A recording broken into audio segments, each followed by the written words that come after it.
Welcome back, everyone. Let's jump right into today's explainer, because we're pointing our magnifying glass at a seriously unique writing instrument today. We're talking about the Kanwrite Ganpati. Now, this is a pen that completely shatters the mold, right? It's this fascinating intersection of intricate, divine cultural aesthetics layered right on top of some absolutely hardcore, old-school fountain pen mechanics.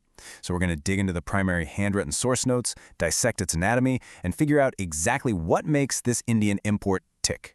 And you got to check out this story hidden right there in the primary source notes. Sure, you've got the usual handwritten breakdown of the pen's features, but look closely near the bottom of the page. The user explicitly notes, and I quote, "This pen is also blessed at the Ganapati temple by the priest."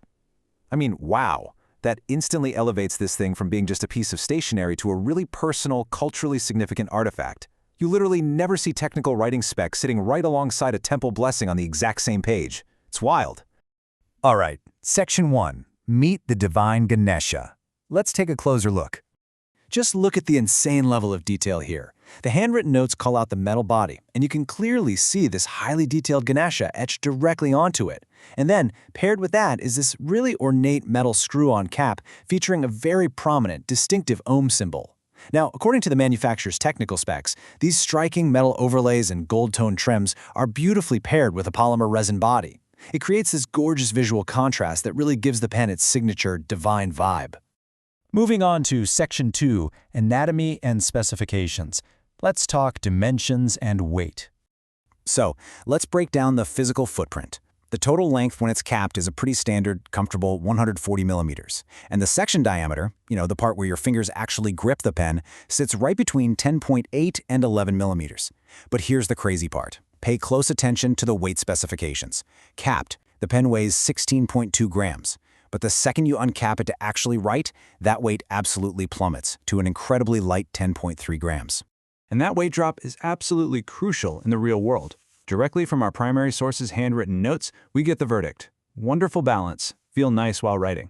See, that dramatic drop to a 10.3 gram uncapped weight translates directly to just killer balance in the hand, totally saving you from hand fatigue during long writing sessions. It basically proves that the heavy, ornate metal aesthetic we were just looking at doesn't compromise the actual ergonomics of the tool one bit.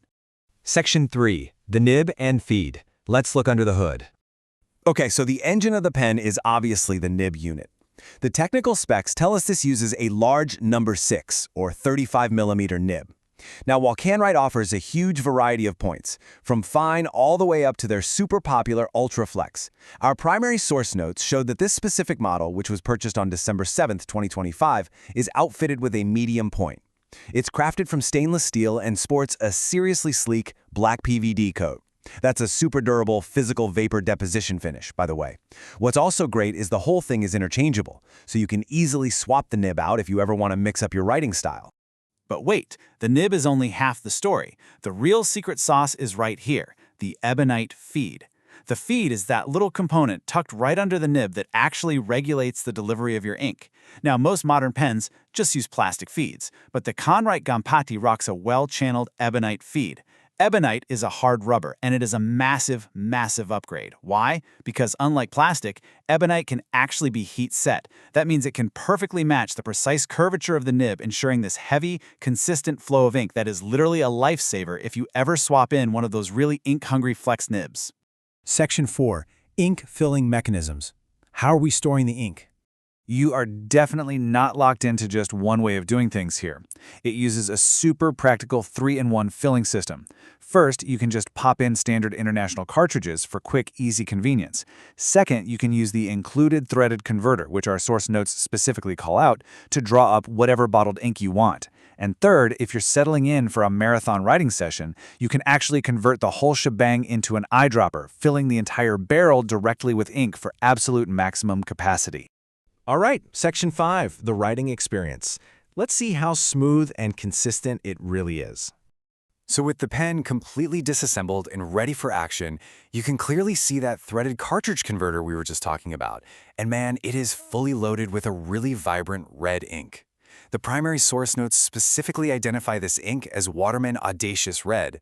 And honestly, the clear body of the converter perfectly displays that striking color before it travels down through that ebonite feed and finally hits the paper. And the final verdict, straight from the source's handwritten review? Writes very smoothly. Excellent flow of ink, no skipping. Boom. This right here is the ultimate proof of concept. The combination of that medium PVD-coated steel nib and that expertly channeled ebonite feed delivers a completely flawless, skip-free writing experience. The mechanics? Absolutely 100% live up to the visual promise of the pen. Finally, Section 6, Pricing and Value. Let's break down the economics. So, what's the damage? Well, the base cost of the pen itself is surprisingly accessible at just $26.50.